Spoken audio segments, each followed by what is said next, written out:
Hi everyone and welcome back to another video. You guys may or may not know this, but when I started my YouTube channel back in 1753, I started out doing beauty videos because I wanted to be one of those beauty vloggers, those beauty influencers. I don't know how I feel about the word influencer, but anyway, I just wanted to do makeup videos, do haul videos, do product review videos. Even though now I have sort of moved away from that and I like to do a little bit of everything. As you can tell, beauty and makeup and stuff has been quite a big part of my life. It's always interested me since I was younger.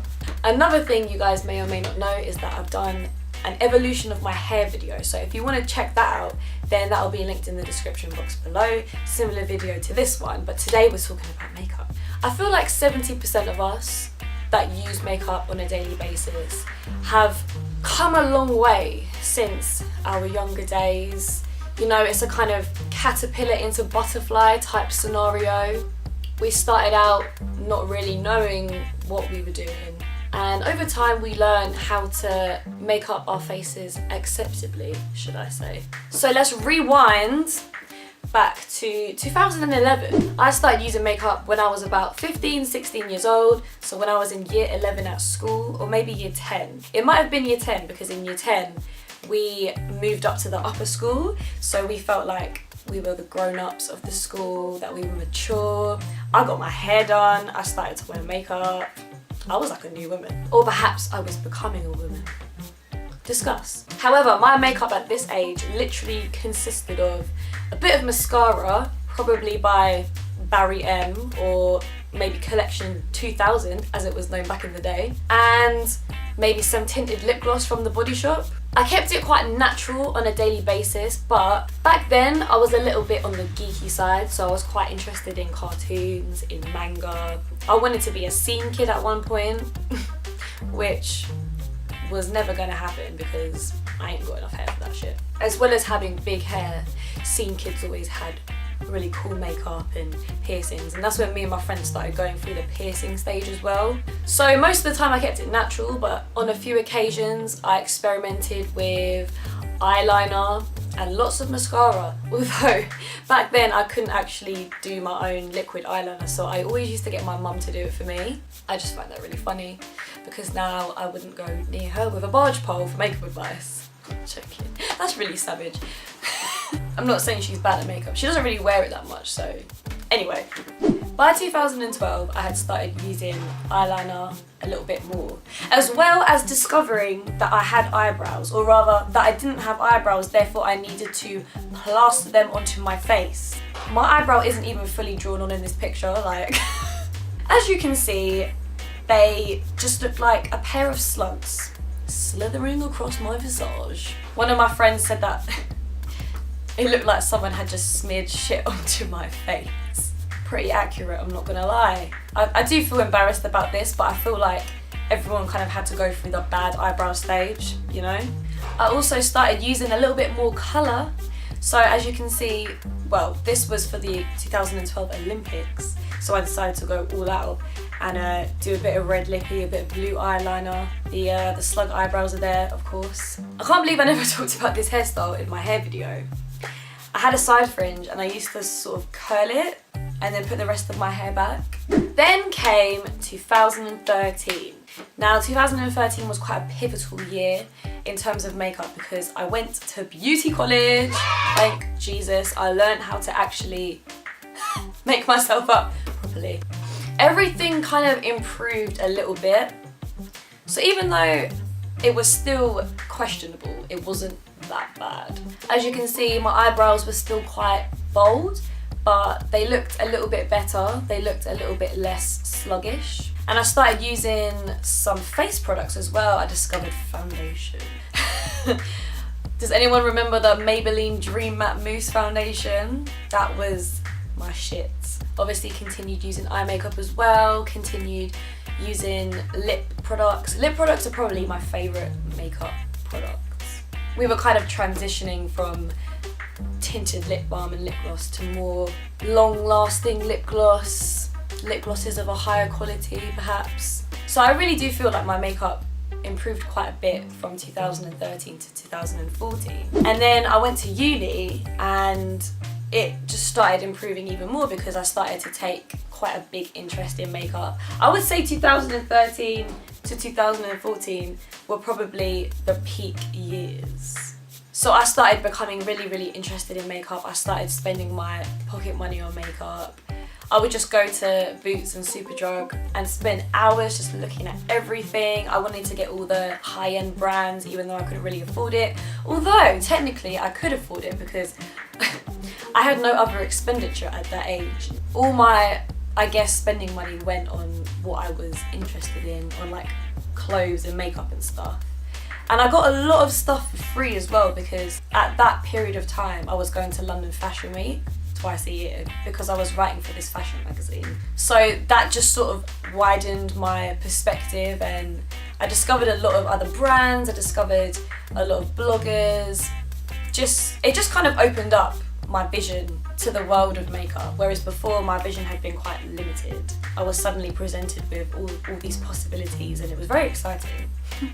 So by the time I went to uni, I think I'd got my makeup down to a T, but my eyebrows took a back seat. I started to just go au naturel with the eyebrows, interestingly. I sort of earned a bit of a reputation at uni for being the fleeky one. So I was always the person that showed up with like their makeup perfect. I always went hard on a night out. I really loved nights out because that was when I could just go crazy with my makeup. And obviously at that age, that was when I was going out a lot. I loved going out. So that was an exciting time because I could just experiment with loads of bold colours and yeah. In 2015, my eyebrows reappeared again, but they were a lot better. I think perhaps the eyebrows were what I struggled with the most. So I sort of pushed them to the side whilst I was learning about everything else. And then once I got my eyebrows down to a T, everything just sort of came together. So 2016, 2017, I was still at uni obviously. My makeup was just improving, just all the little tips and tricks that I was learning was slowly making it a lot better, really. I was working out what sort of suited me the most as well.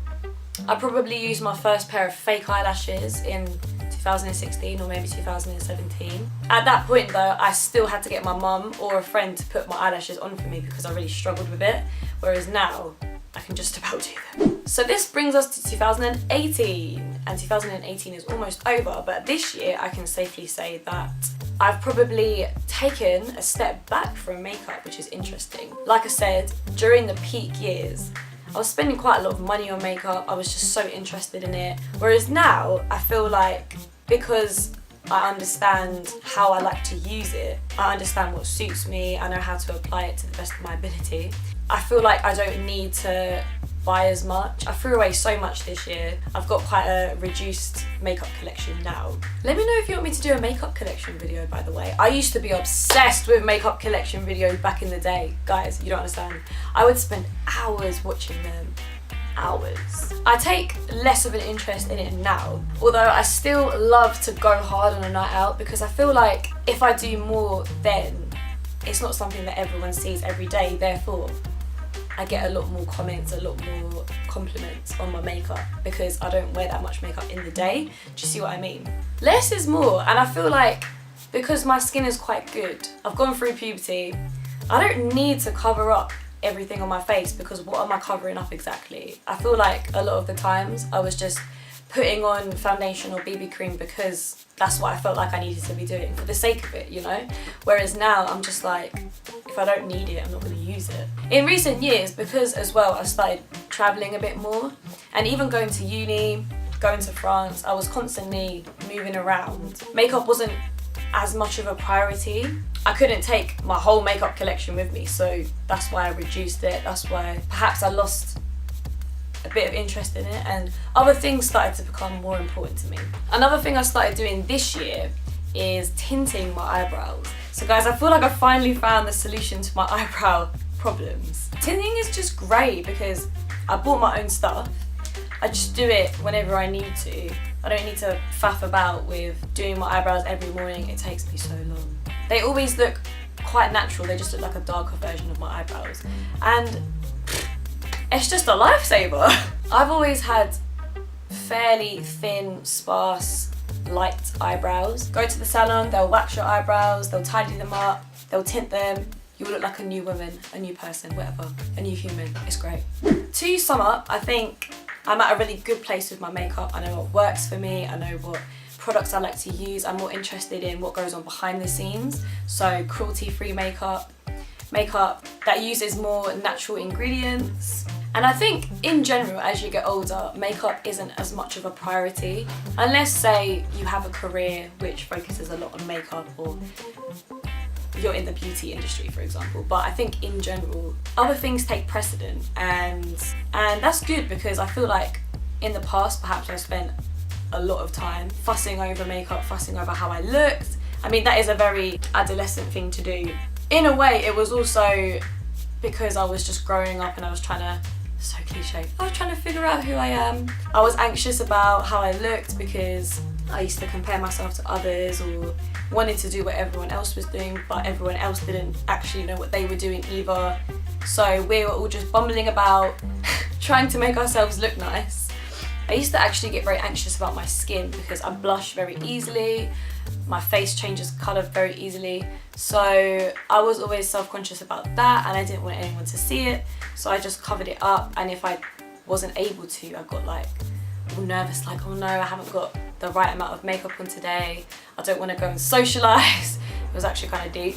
It wouldn't necessarily stop me from doing things, but I just didn't feel comfortable and I didn't feel myself, which was quite sad. But then other people didn't even care, it was just me. It was just me all along. People honestly don't really care about your face because they're too busy worrying about their face. Now I see 13, 14-year-olds on social media. Obviously, social media has changed the game big time. These 13, 14-year-olds are there with the fleekiest of fleeky makeup looks, and I'm like, no, you need to go through the ugly stage first.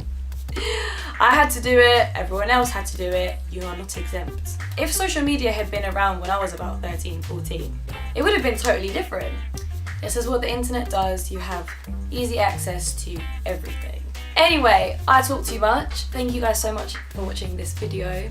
I hope you enjoyed it. If you haven't already, go check out the evolution of my hair video. Give this one a big thumbs up if you enjoyed it, and I will see you in the next video. Bye!